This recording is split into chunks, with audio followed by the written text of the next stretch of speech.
Hello, and welcome everybody to the National Trends in Disability Employment, or nTIDE, Lunch and Learn series. Just a few housekeeping items before we begin. This webinar is being recorded. We will post an archive of each webinar each month on our website at www.researchondisability.org/nTIDE. This site will also provide copies of the presentations, the speakers' bios, full transcripts, and other valuable resources. As an attendee of this webinar, you are a viewer. To ask questions of the speakers, click on the Q&A box on your webinar screen and type your questions into the box. Speakers will review these questions and provide answers during the last section of the webinar. Some questions may be answered directly in the Q&A box.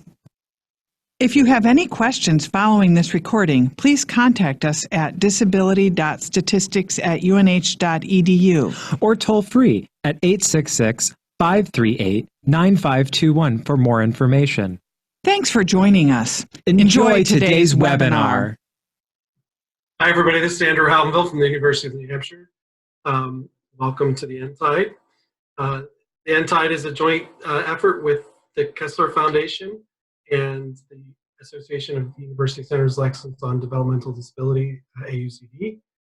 And it's the first Friday of every month for the most part, and it coincides with the release of unemployment data. We are funded in part by NTIDE, the National Institute on Independent Living and Rehabilitation Research, under the Rehabilitation Research and Training Center on Employment Policy and Measurement. As with every show the last couple seasons, we're going to do it in three parts. We're going to have the numbers with John O'Neill and I. We're going to have Denise Roselle from AUCD talk about the news, and we have our guest speaker, Jennifer Mathis, who's going to talk about gun violence. I'm really excited to hear about her talk, for sure. And then we'll have probably about 10 to 15 minutes for questions and answers. As they said on the earlier recording, you can ask questions via the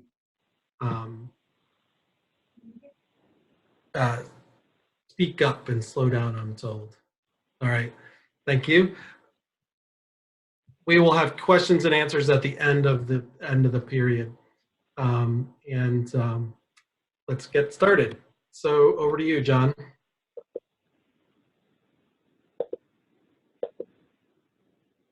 Good day, everybody. I'm going to I'm going to review where the monthly nTIDE report comes from.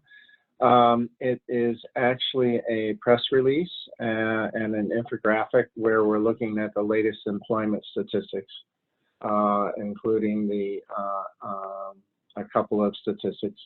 The data is from the jobs report, which is released by the U.S. Bureau of Labor Statistics almost always on the first Friday of the month.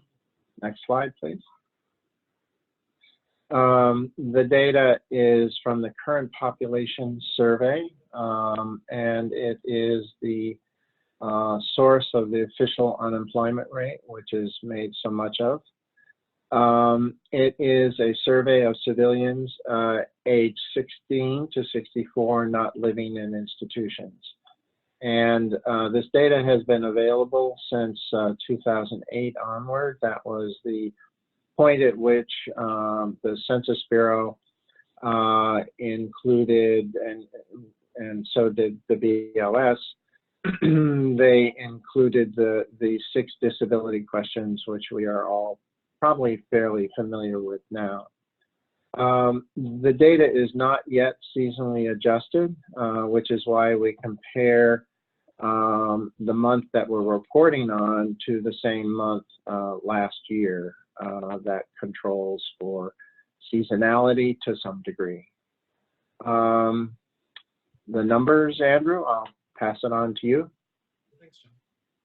So again, the nTIDE report is available on our website, and if you haven't seen it already, the results are slightly up for both people with and without disabilities. So the employment to population ratio, which is the percentage of people in the population who are working, ages 16 to 64, it was 30.7% for people with disabilities, 31.2%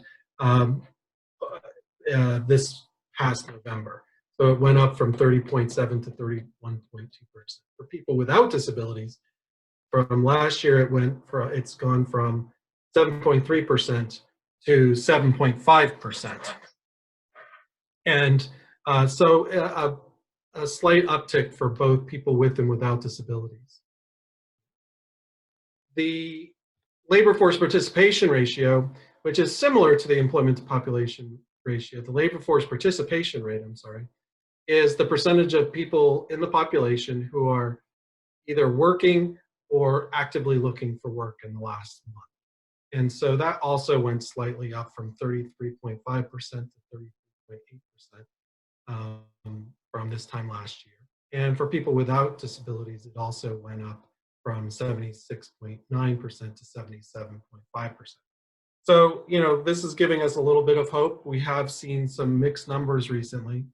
If you go to this chart, this shows us back to the beginning of the data, as John said, in September 2008. And this gives us the trend. You can see the slight improvement this past year, this past November to November. But really what you can see is we're kind of leveling off for people with disabilities. There was this period of increase, and we're kind of seeing this leveling off for people without disabilities. For people without disabilities, we kind of see this steady march upward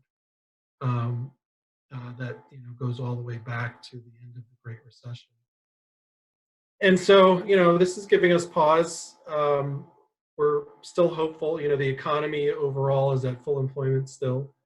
And so there are jobs out there now. Are they the quality jobs for which people with disabilities are trained for? That's a good question. Probably one of the biggest issues that we kind of have is, while we had some really interesting improvements, these improvements are not huge, right? We still have this huge gap between people with and without disabilities. We like to say there's good news that this is actually the first time in history that in all the data that I've looked at that we've had improvements. I still think that the gap is still tremendous, and that's in part what Denise is going to talk about. She's going to solve all the issues and tell us all about the legislation, and I'll turn it over to Denise. Thanks, Andrew. So I am Denise Roselle. I'm the Director of Policy Innovation at AUCD. And I am here to do some policy updates, some news, what we call news from the field. Interestingly, the policy update, so let's do a couple of things. I always will update you on what's happening in Washington on policy that affects employment of people with disabilities and employment writ large. So first thing you all should know, and I give you a monthly update on what's going on with appropriations. We have a continuing resolution. It was through November, I think, 20th. They've passed another one. It is now through December 20th. And that means that you continue on. The money is flat funded from exactly what it was last year. And it just continues. This is for this fiscal year that started October 1st. So for this fiscal year that started October 1st, we have funding that goes through December 20th. At that point, Congress either has to pass another continuing resolution, they have to pass their appropriations bills, or the government shuts down. At this point, I certainly don't anticipate we're going to get all the appropriations bills. I would anticipate we're going to get another continuing resolution, although frankly, given everything going on in Washington these days, a shutdown is possible. I really don't have any specifics to give you on House and Senate at this point. I think where it says here, Congress's new reality, I think part of what you have to understand around appropriations is that continuing resolutions for right now probably are Congress's new reality. For some issues, for some programs, that's probably just fine. That's a flat funding from last year. It's not a cut. So maybe we should just take that as a good thing and move on. I also want to say one other thing about Washington reality right now. It is a surprise to no one who's been listening to the news, reading papers, online, looking at Twitter or Facebook or anything else that Washington is consumed right now with impeachment. I'm not going to get political about that. It's not that. That's not the issue. The issue is that it is sucking all the oxygen out of the city. So there's very little else getting done right now, which is again why I don't think you're going to get all the appropriations bills, for instance. There is likely to be a focus on impeachment going forward if what we hear from Speaker Pelosi is correct and the House passes the articles of impeachment. Then it moves to a trial in the Senate, and that means the Senate becomes obsessed, pardon the word. The Senate becomes focused on that. And that's hours and hours, days and days of time.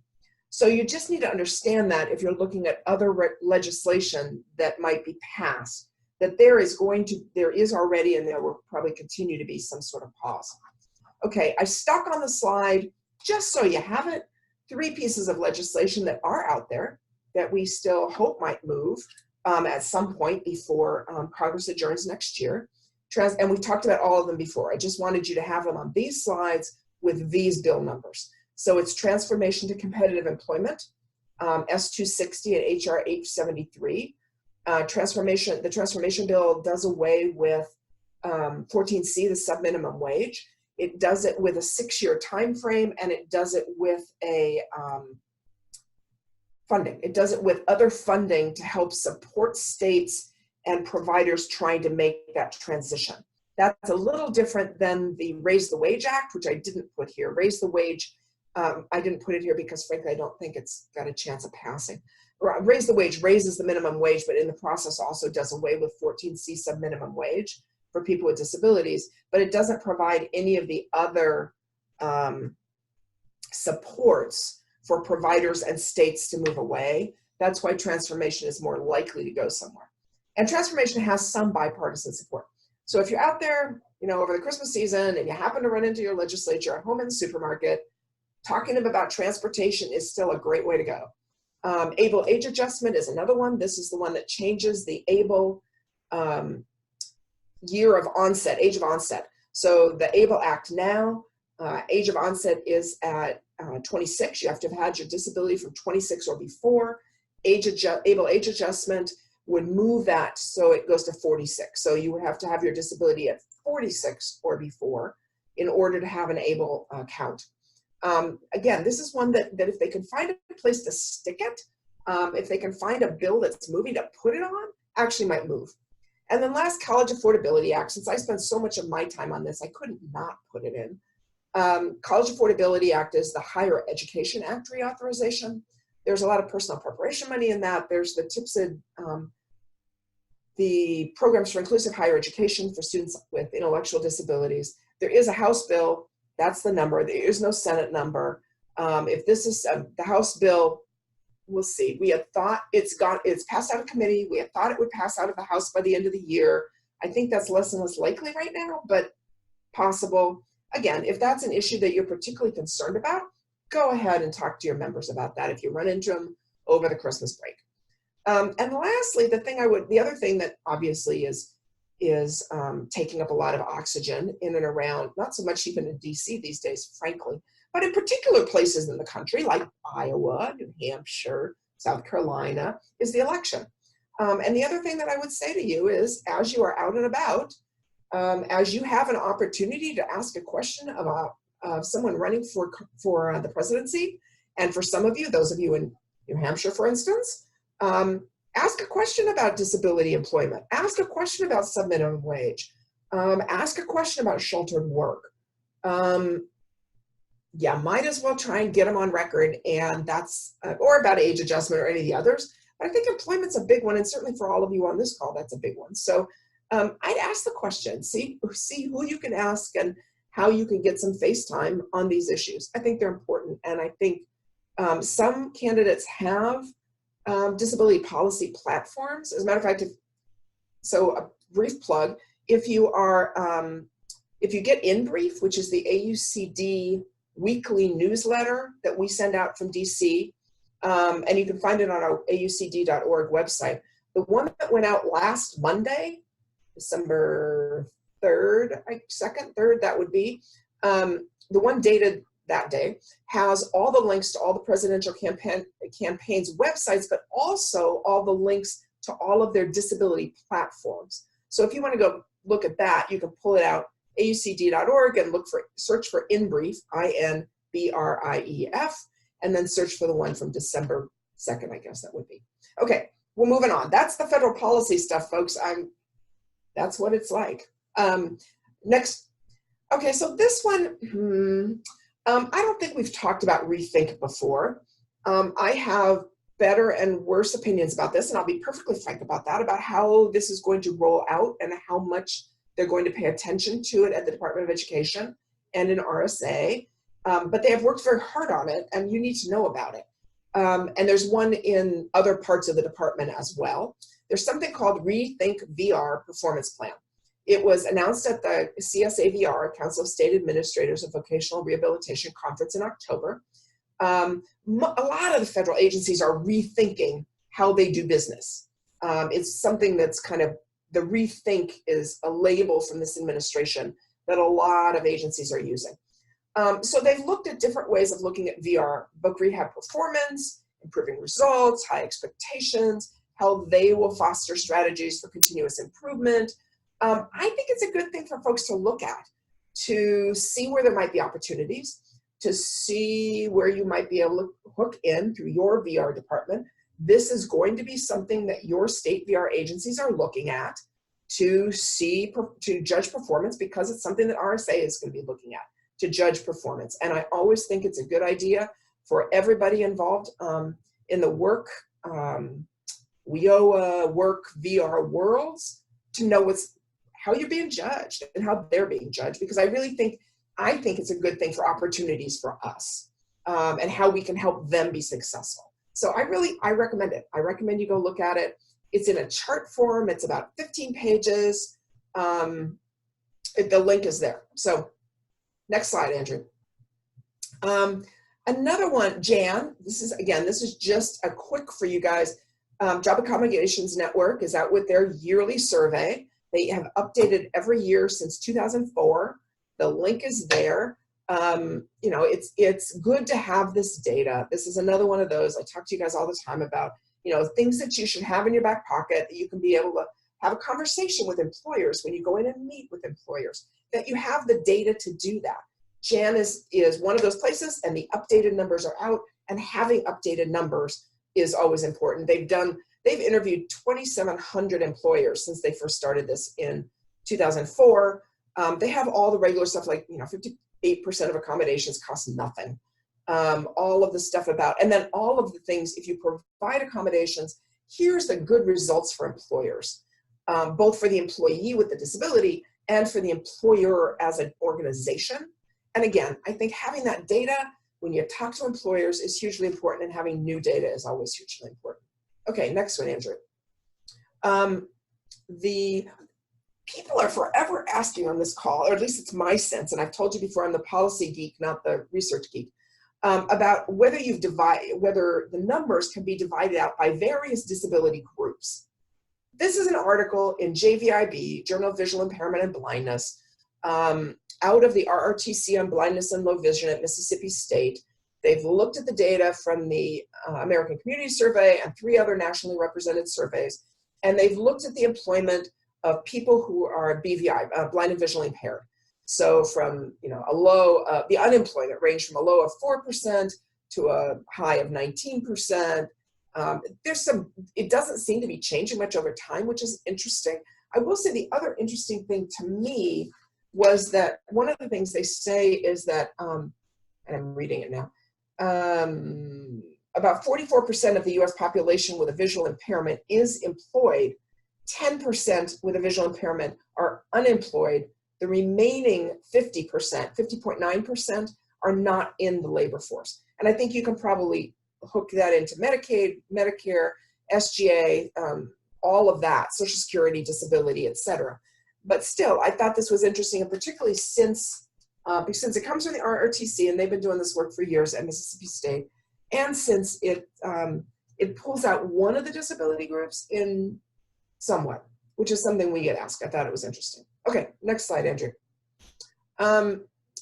This was employment policy. This is from in Journal of Vocational Rehabilitation. And this, again, the policy geek in me is always interested to know. So there are these state plans out there. Who's in them? What do they say? What analysis can we do based on what they say? This group looked at, and this is Paul Shattuck and his folks, they looked at the needs of transition-age youth and adults with autism in WIOA state plans. And what was interesting was, 44 of them reference autism. That's no surprise. I would expect that. 19 of them explicitly identified autism as underserved. And within those, only 10 provided some plan.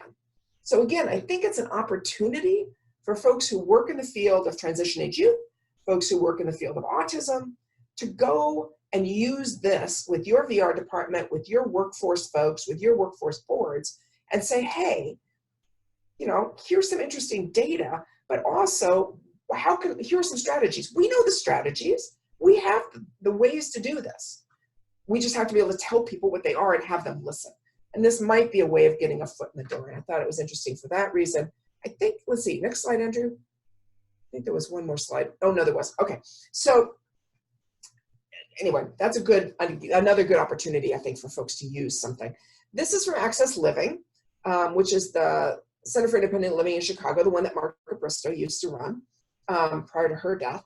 They came out with a new report on access to justice, on reducing jail incarceration for people with disabilities. And a couple things I thought interesting. One, it was funding from the John D. and Catherine T. MacArthur Foundation's Safety and Justice Challenge. So that's a bigger, more diverse, of which disability is a small subset. Well, it's not a small subset, it's actually a large subset. But I thought it was interesting that it was more generic funding, because so often the funding that we are getting in the disability world is very, very narrow out of disability specific places and not as broad. I thought it was fascinating that this funding came out of this breadth. And then they've gone through this. There's a bunch of things. There's 2 slides on this one here. One, 40% of people in jail report at least one disability, self-report. That shouldn't be a surprise to any of us. Despite innovative strategies that are out there, there's still a lot of work to do. That shouldn't be a surprise to any of us either. Next slide, Andrew. But what Access Living did in this report was pull out some policy recommendations. Again, some of them should not be any surprise to anybody in the field, but it gives you some place to point to. I thought the increased storytelling and advocacy opportunities for people with disabilities who have the contact with the criminal justice system, I thought that was interesting. That whole idea about getting the word out, people telling their own stories. We do a better job of that. We do a better and worse job. And I think for folks in the criminal justice system with disabilities, we don't do as good a job as we could. So I thought that was interesting. Again, we have the information. We know how to do the staff and professional training.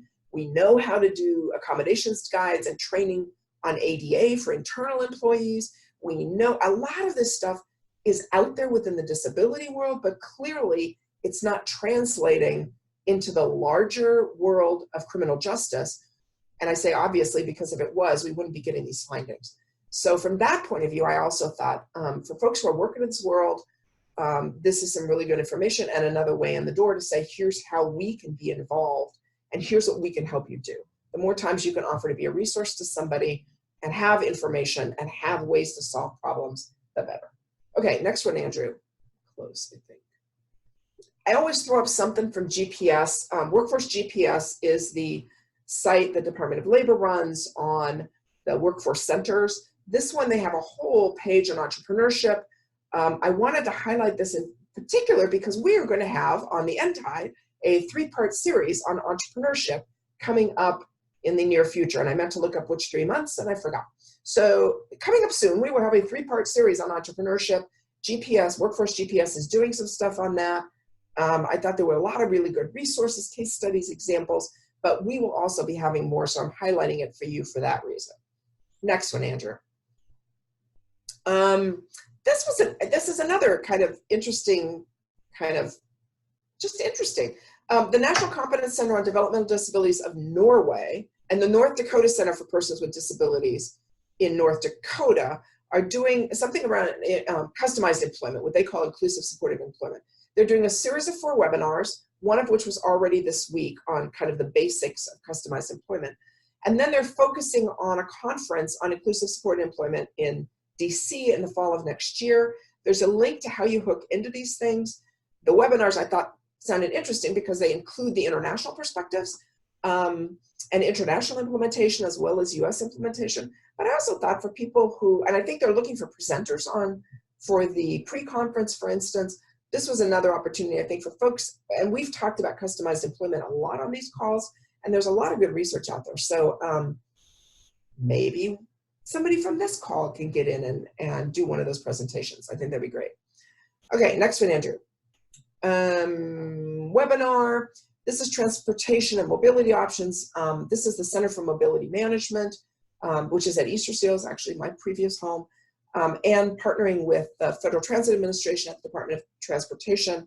It's around youth with autism transitioning out of high school, how to leverage mobility resources and develop connections with transportation providers. It's December 11th. Clearly that kind of information, the resources and the connections with transportation providers, the things that you do aren't just for youth with autism. So I thought, as I said, I think of employment very broadly, and if you can't get to work, then you can't have a job. So transportation plays into it in a huge way. And this one looked good from my previous partners. Okay, next one, Andrew, was that it? Next one? Oh, and make it work. So WID, World Institute on Disability, has come out, they came out with, in October for the ending for the National Disability Awareness Month. They came out with 8 videos. They're online. You can get them on their Facebook page, their YouTube site, their website. They're on their plain language. They talk about stereotypes, discrimination, employment. It's all around employment and instructional topics. I would think it would be a great way to help introduce, not just to help introduce some of the work topics that we talk about in a fun way. They use characters called worker bees. So it's literally bees. They're cute, they're fun, they're easy to understand, they're plain language. I thought they were really direct and as a great intro to a series of other things going on. So I really was pleased to see WID do this. I think that's the last one. Next slide. Do I get it? Jennifer's slide now? I think. Oh, save the date. Karen obviously dropped that in. My friends at University of New Hampshire. So February 11th, holiday in Washington Capitol, down at, I think that's D Street in Washington, the release of the annual disability statistics compendium. So mark your calendars, online, in person, we'll be there. It's always great. Okay. I get to introduce a friend now, which I really love. Jennifer Mathis is the, on your website, Jennifer, it says Deputy Director. Okay, Director of Policy and Legal Advocacy at the Bazelon Center for Mental Health Law. She's the Deputy Legal Director, that's why. Jennifer, I have known Jennifer for a long time and really respected her work as a lawyer, as a mental health advocate, as a policy person, and I call myself a policy geek. She's a true policy geek wonk. She's my go-to person when I want information around mental health law because she really knows it. In addition to her time at Bazelon, she had a 1-year leave when she was special assistant to EEOC Commissioner Hy Feldblum in 2010, 2011, and helped draft the regulations for the ADA Amendments Act and helped work on the ADA Amendments Act on behalf of Bazelon before that. She's a lawyer. Like I said, I'm thrilled to have Jennifer on this call and to have her talking about the guns and violence and mental health and employment issues. She is the one in and around town. I said to her before we got on the call that I haven't seen her in ages, but I see her name all around because she is the go-to person on these issues. So the fact that she can be on the call with us today, I am absolutely thrilled and look forward to hearing from her and hearing your questions. Jennifer, I'm tossing it to you. Great, thank you so much.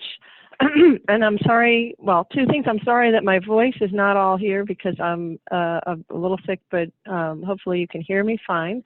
And I'm sorry that you can't see any picture of me on top, but I have no camera on my screen, on my computer. And so it's probably better that way, actually, but the slides are more important than a picture of me. So as Denise said, I'm going to talk a little bit about sort of misperceptions, false associations of mental health and gun violence, and how they have impacted employment for people with psychiatric disabilities. So employment rates for people who are in the public mental health system, which is basically people with significant mental health disabilities, have remained pretty static for quite a few years now, and those rates are pretty low. This is the labor force participation rate. Basically, it's about 20%. The latest numbers are 22%, but it's always hovering right around there, between 20 and 22%, I would say, is sort of the range. And that is all employment. That's full-time, part-time. If you look at full-time employment for people with significant psychiatric disabilities, it's about 10%, 10 to 12%, pretty low numbers. And interestingly, most of those folks actually have prior work experience. Most of those folks want to work. If you look at the surveys that have been done about what factors are causing these employment rates to be so dramatically low, usually at the top is attitudinal barriers, fear and prejudice of people with psychiatric disabilities. And so that's why I think this whole issue around seeing people with mental illnesses as violent, dangerous is so important for purposes of employment, and it's important to bust that myth. Can we move to the next slide? Great. So I would say that for people with disabilities, the typical stereotype that is the biggest barrier to employment is a stereotype, a myth about incapability, incapacity to do things. And with people with psychiatric disabilities, I think that is true as well. On top of that stereotype is an extra layer of stereotype, which is this perception that these folks are violent and dangerous and scary. And, that is an interesting set of perceptions because it was not always true. It's relatively new in the course of history how that came to be. There's an interesting article, I think it is something that will be on the website by a guy named Jonathan Metzl, a researcher who's kind of traced the history of this and really starts in the 1960s, 1970s with pharmaceutical industry ads for antipsychotic medications where, in order to market these drugs, they're portraying people with mental illnesses as terrifying, as violent, dangerous, and they're bulging eyes and kind of lunging at you, coming out of the picture. So that's really, I think, where that was sort of the beginnings of this association of mental illness and violence. Apparently, the whole advertising of psychiatric drugs looked very different before, and it was really in that era when those associations with violence started to come into that advertising. Lots of other things have impacted this, sort of fueled this false association as well.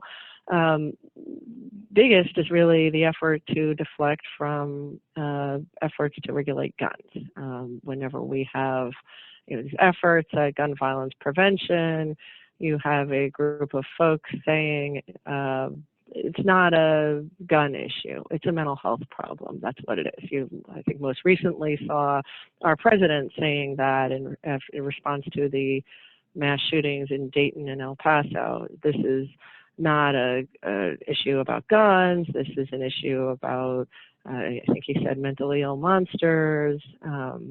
We should be building institutions instead to lock them up. They shouldn't be on the streets and all of that. And that is certainly a narrative that has been, I think, consistently promoted by the NRA, and you hear it over and over again, from the folks who don't want to do gun regulation, sort of deflect the conversation to mental health. And they say, no, what we need to do is mental health reform.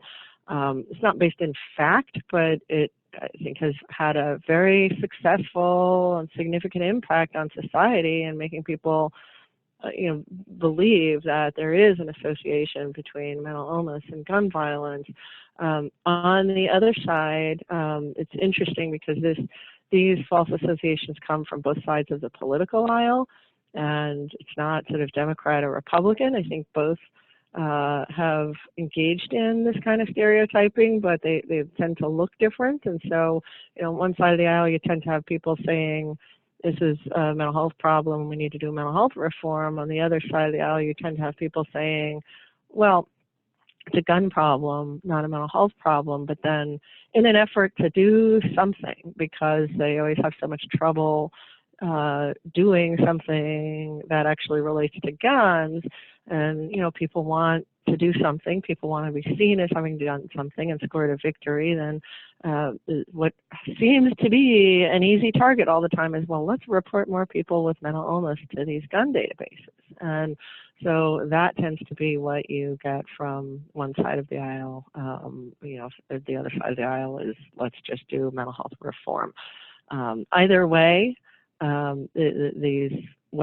the narrative is these are a group of people who are violent, more likely to be violent than other people. And so that certainly has had a significant impact in fueling public understandings that there is an association between mental illness and gun violence. Next slide.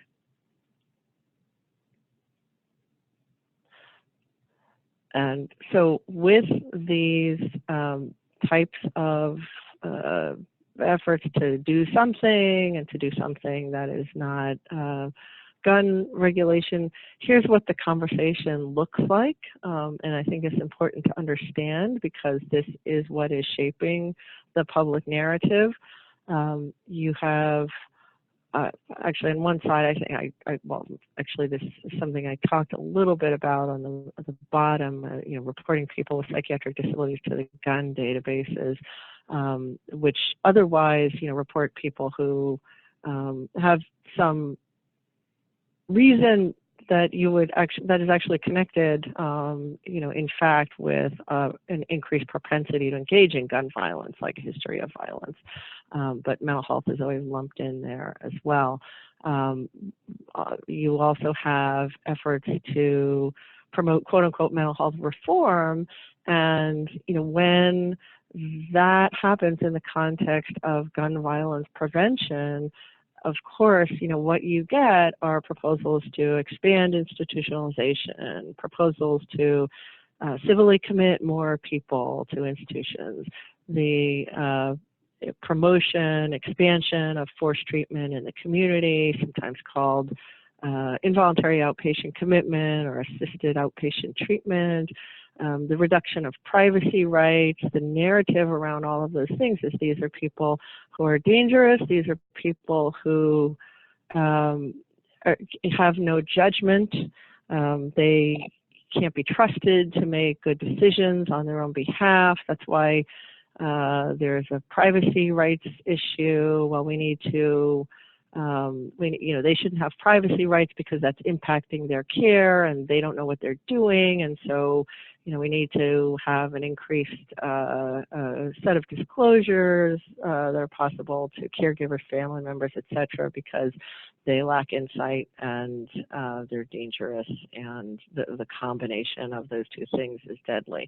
All of that I say because it's all kind of background for explaining why we have this consistent public narrative and understanding in the face of contrary fact. Next slide. So what are the facts? There have actually been quite a few studies. They are remarkably consistent.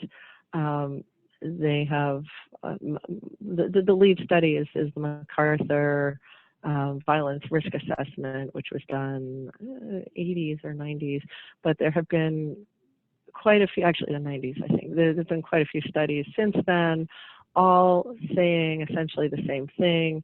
A psychiatric diagnosis does not make somebody any more likely to engage in violence than anybody else. People with psychiatric disabilities account for somewhere between 3 to 5% of violence and 3 to 5% of gun violence. Can we go back? I think yeah, sorry. Sorry. That's okay. People with psychiatric disabilities are far more likely to be the victims rather than the perpetrators of violence. And we have little ability to predict violence, period. But to the extent that we do have predictive factors, they're not mental health, they're other things. History of violence, history of domestic violence are among the top ones. If you look at correlations, far more likely to engage in violence if you're a young male than if you're mentally ill. But you know, nobody's talking about rounding up all young men and putting them on a a gun database. Obviously. So,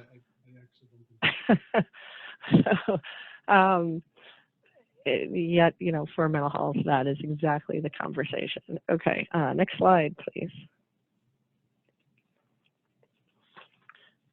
Why has this happened? I talked about sort of the history of why some of these narratives came about, but I guess the question for me has always been, well, why, as we've had these studies come out one after another, sort of showing those are not consistent with the facts, why don't those break through? Why doesn't the truth ever seem to penetrate into public understanding? And I think, for one thing, it seems this false narrative seems to play into people's existing fears about people with mental illnesses.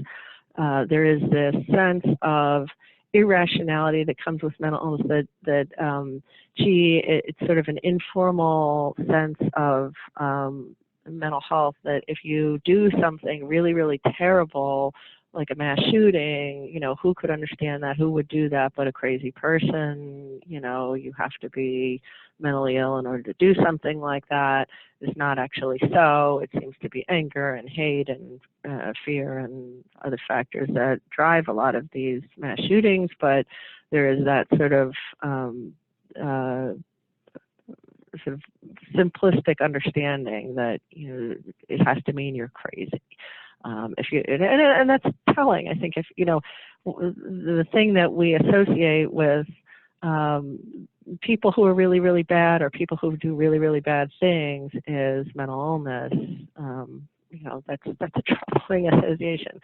And so it seems that it's simpler than actually explaining the facts when you have a compelling narrative that seems to give people some comfort and I think some certainty that, instead of saying you can't actually predict violence very well and, you can't necessarily do that many things, other than, there may be other things you could do, but certainly I think it gave people some comfort that, if you just sort of identified the subgroup of people who you could say are responsible for mass violence in particular, then, that would give people a tool to try to control it. And so that's not actually the case, but it seems to be an appealing narrative and, a more comforting narrative than we just don't really know actually who, we don't have a profile of a mass shooter that we can give you. So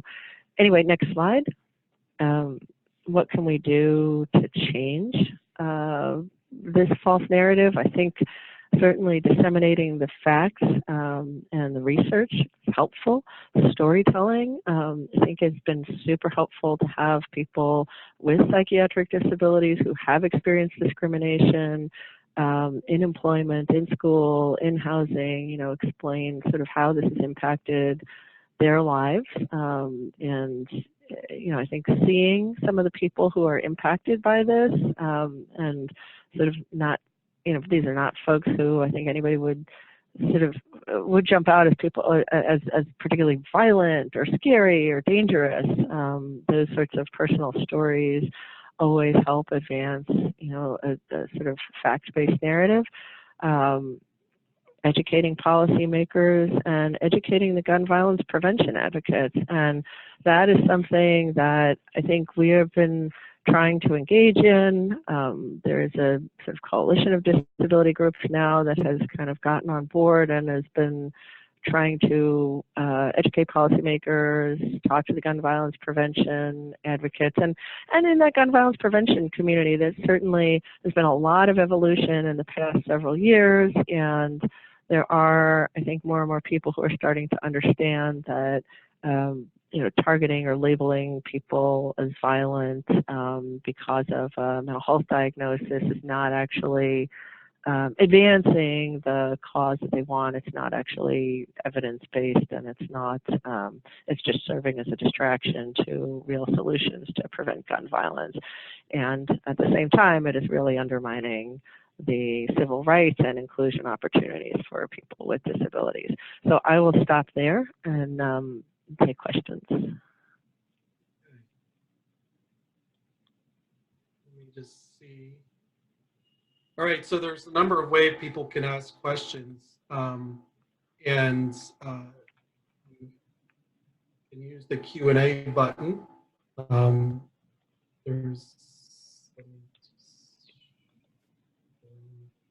There it is.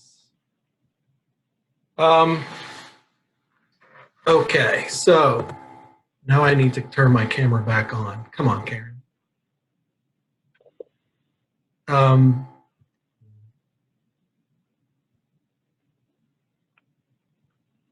All right, so I have a question for you, Jennifer. What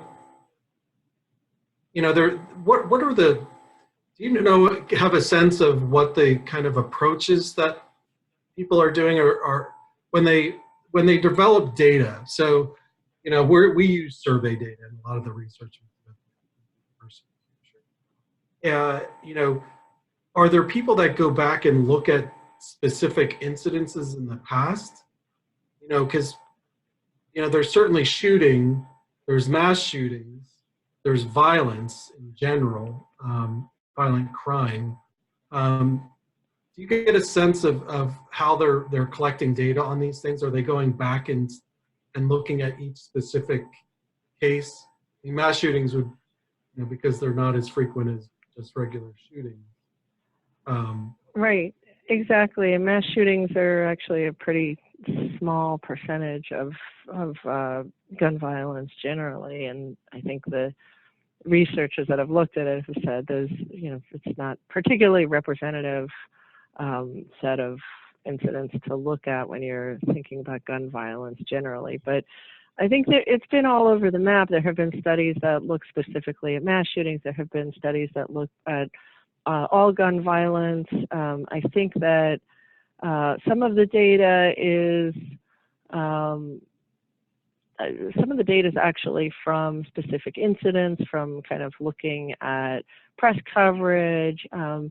Some of the data is from federal databases. I think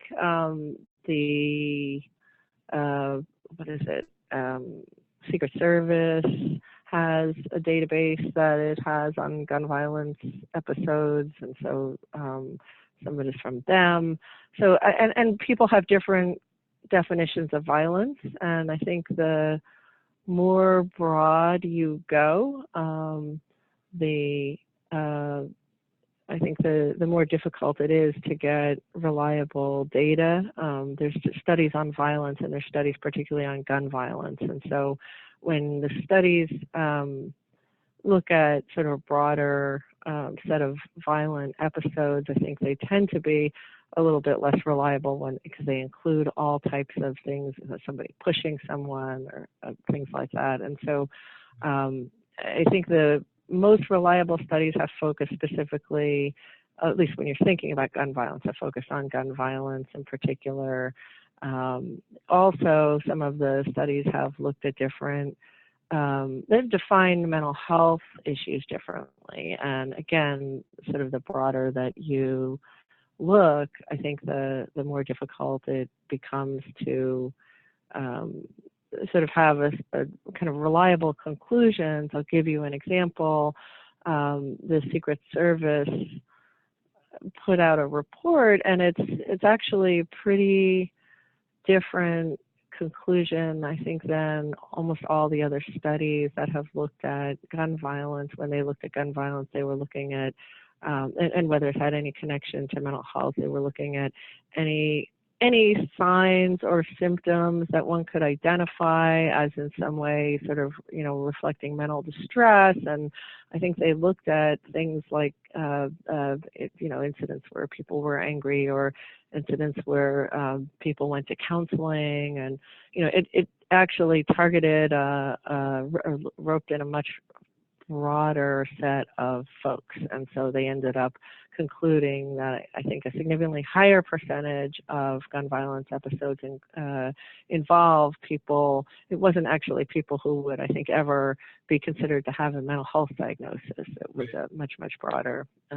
set of folks. But I think that there are several studies, I think, that stand out as particularly reliable, and I sent some of them for inclusion on the website, so I think you can look at them afterwards. Jonathan Metzel has done, who I mentioned before, has done one. There's several.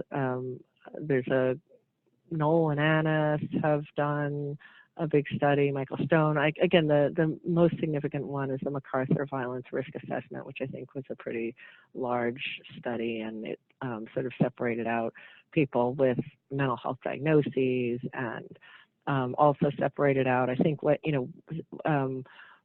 does make a difference is when there's co-occurring substance use disorder, and there is a correlation, I think, between substance use and propensity to engage in violence, but not from a psychiatric disability. Right. We have a question from Dawn online. Do gun violence studies tend to focus on violence on others, or do they include suicide by gun? Yeah, so that's a great question, and I think that many of them have looked at both, and the ones that include suicide, they still fall within this, 3 to 5% of violence is committed by people with psychiatric disability. So that does include suicide, violence against oneself.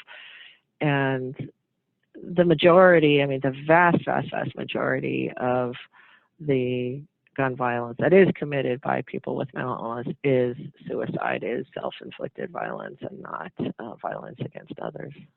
That's not the public narrative here, but that is what the studies show.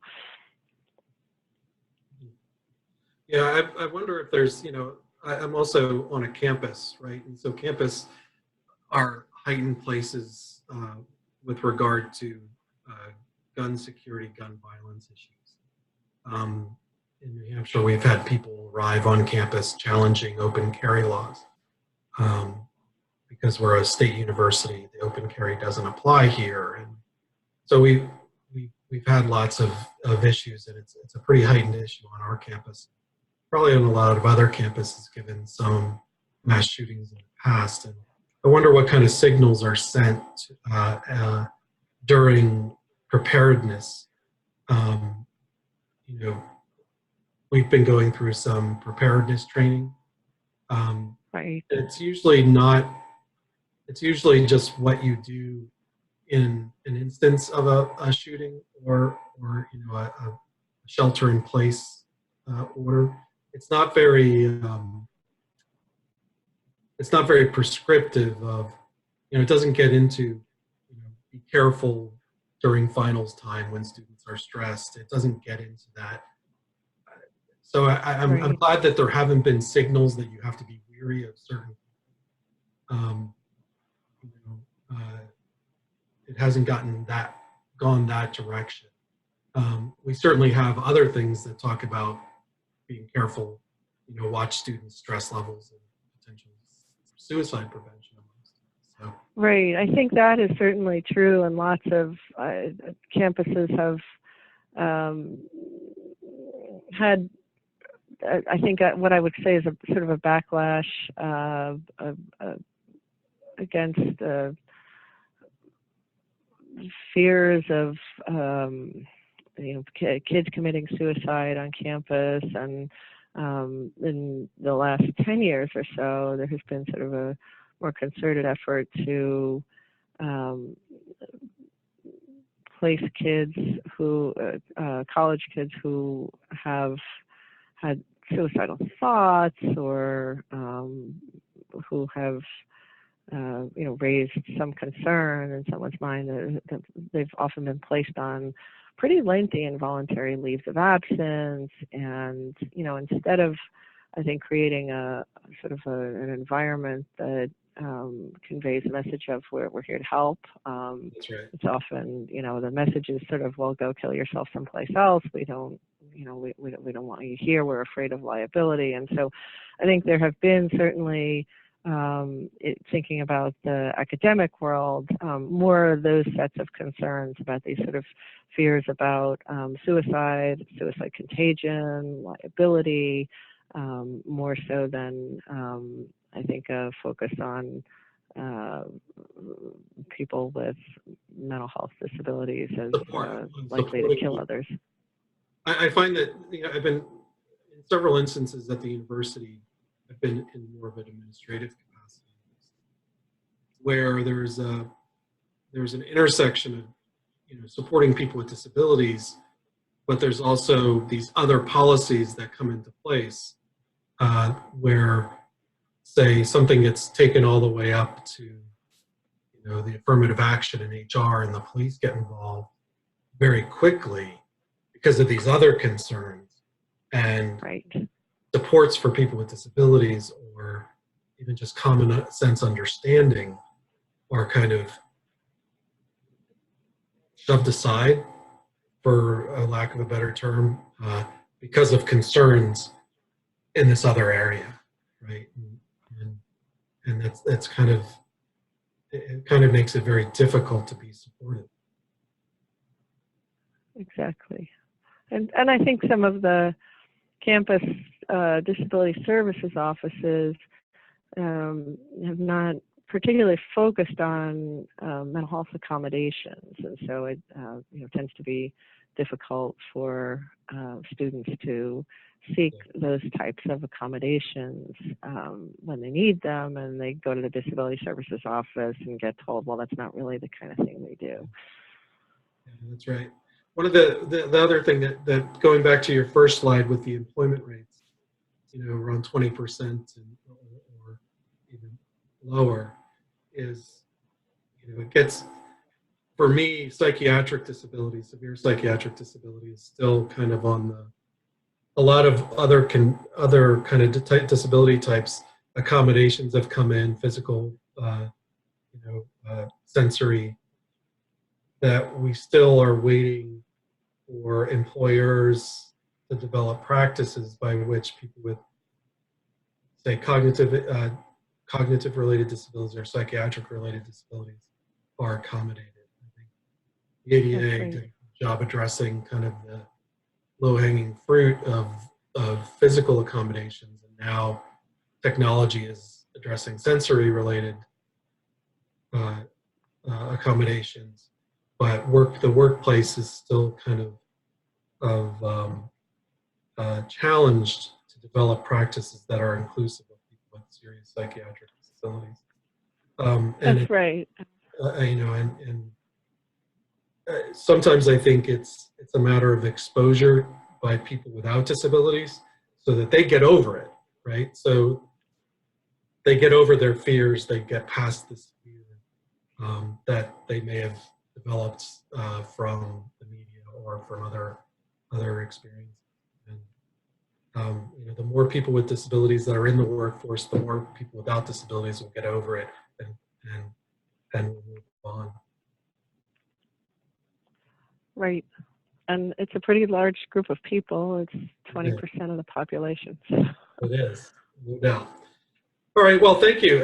If phone participants have any questions for Jennifer, you can either reach her by contacting us or through her own materials. I'm going to, certainly some of the papers that you recommended in the MacArthur study that you recommended, I think we can all learn a lot by going those more. Well, thank you, Jennifer. Thank you, Denise and John. Thank you, everybody, for participating. That's it for this nTIDE. We have the next year coming. We'll see you in 2020. Thanks, everybody. Bye-bye.